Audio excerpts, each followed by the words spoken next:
ที่เข้าไปเป็นมะเร็งกินกองเธอน้องกองแกงก็มาลองมาเล็งมาปะลองปองเป็นน้องแกงน้องยังในชีวิต Siapa sih yang tidak mengenal negara Thailand? Negara dengan sebutan Gajah Putih ini memiliki banyak destinasi wisata yang patut dikunjungi. Ya, admin berharap suatu saat nanti bisa ke sana juga. Banyak hal menarik dari negara yang beribu kotakan Bangkok tersebut. Salah satunya dari bentuk transportasi umum busnya. Dari sudut pandang saya sendiri, ada hal yang aneh dan menarik untuk dibahas. Dan oleh karenanya, pada kesempatan kali ini kita akan bahas inilah perbedaan bus Indonesia dengan bus Thailand. Oh ya guys, bagi teman-teman yang belum subscribe silahkan di subscribe di bawah dan jangan lupa juga untuk nyalain loncengnya agar tidak ketinggalan video terbaru dari kami.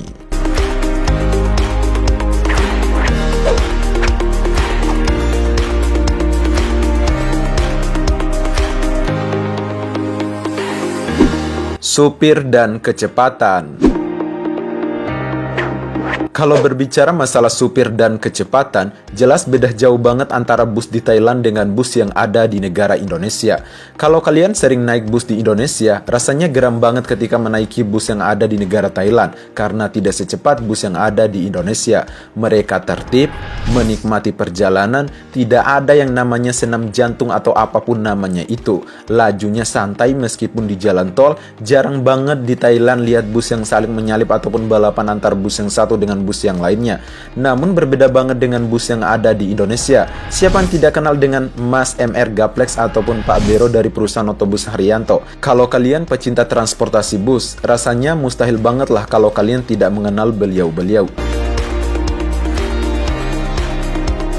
Berbicara soal kecepatan, siapa sih yang tidak tahu kecepatan bus yang ada di negara Indonesia? Meskipun jalanan sedang macet, tetap saja bisa melaju dengan kecepatan di atas 80 km per jam di bahu jalan. Sebut saja seperti perusahaan otobus Sugeng Rahayu, perusahaan otobus Haryanto, perusahaan otobus Sudiro Tunggajaya, dan lain sebagainya. Bahkan ada juga bus tingkat di Indonesia yang dijuluki sebagai King of Java Bus. Bus tingkat milik perusahaan otobus Nusantara tersebut yang seringkali melibas bus-bus single deck lainnya yang terkenal kencang di trayek yang sama. Dan sering kita jumpai juga bus di Indonesia menjadi viral di luar negeri karena kecepatannya.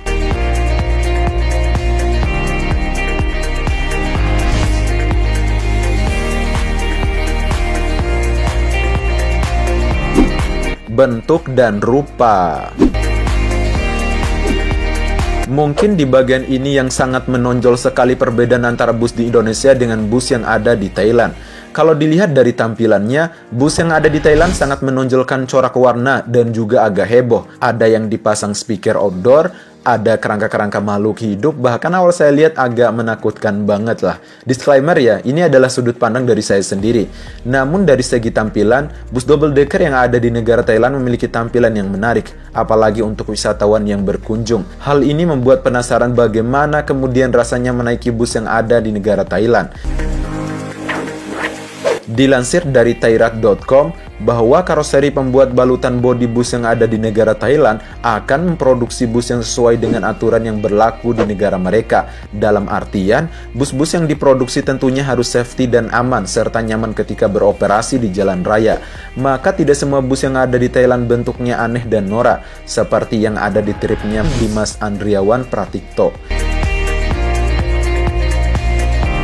Hal ini berbeda banget dengan bentuk dan rupa bus yang ada di negara Indonesia.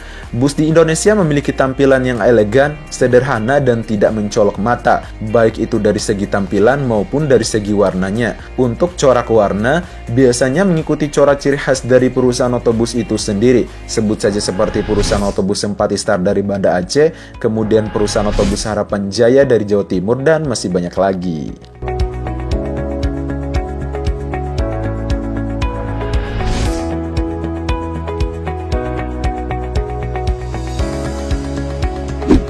Hiburan.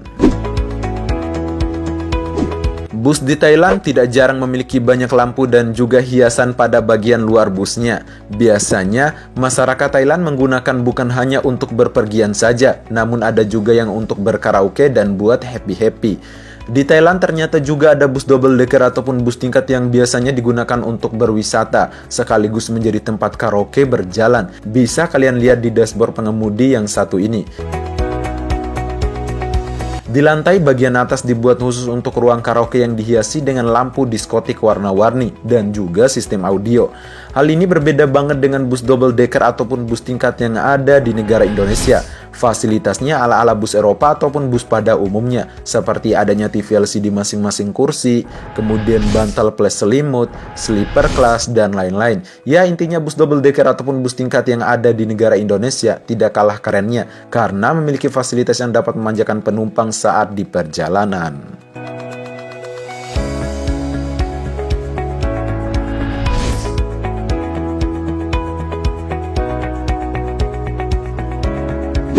Ceper. Thailand dan Indonesia memang memiliki masing-masing karoseri lokal dalam pembuatan balutan bodi busnya. Ya, tentunya hasil produksinya harus memenuhi persyaratan yang ditentukan oleh Kementerian Perhubungan masing-masing negara. Artinya, bus-bus yang dikeluarkan oleh karoseri adalah bus-bus yang benar memenuhi standar jalan. Namun sering kita lihat bahwa bus yang digunakan di Thailand ceper-ceper, seperti yang terlihat dalam video ini. Namun tidak semua bus yang ada di negara Thailand ceper-ceper. Kemungkinan ini adalah hasil kostum dari perusahaan otobus yang bersangkutan. Namun berbeda kalau berbicara tentang bus tingkat ataupun bus double decker yang ada di negara Indonesia, yang bentuknya standar bus pada umumnya serta tidak ceper-ceperan. Karena mengingat jalan di Indonesia yang tidak rata, bus-bus tersebut melayani trayek yang lumayan jauh, dan yang paling penting bagaimana kemudian selama di perjalanan penumpang merasakan kenyamanan.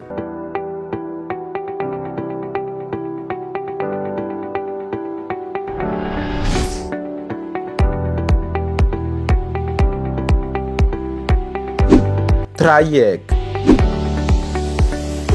Perbedaan yang selanjutnya adalah trayek yang dilayaninya. Dikutip dari Thailani.com, bus-bus Thailand yang bentuknya unik tersebut rata-rata digunakan untuk keperluan pariwisata ataupun rute-rute pendek seperti mengunjungi tempat-tempat pariwisata ataupun landmark dari kota-kota di Thailand. Namun ada juga yang melayani rute jauh tapi bentuk dan coraknya seperti bus pada umumnya. Sedangkan bus tingkat di Indonesia rata-rata melayani trayek jauh, baik itu antar kota antar provinsi atau AKAP maupun antar kota dalam provinsi atau AKDP. Sebut saja seperti perusahaan otobus Sempati Star yang melayani trayek dari Medan menuju Jakarta yang menghabiskan waktu perjalanan kurang lebih 3 hari 3 malam.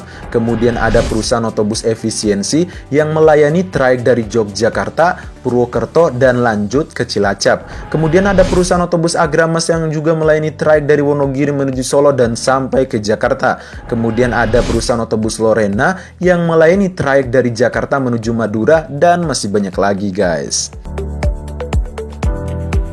Oke guys, itulah kelima perbedaan bus Indonesia dengan bus Thailand menurut saya sendiri. Kalau kalian punya pendapat lain, silahkan komen di bawah. Kalau suka videonya silahkan di-share, jangan lupa like, comment, and subscribe, dan sampai jumpa di next video.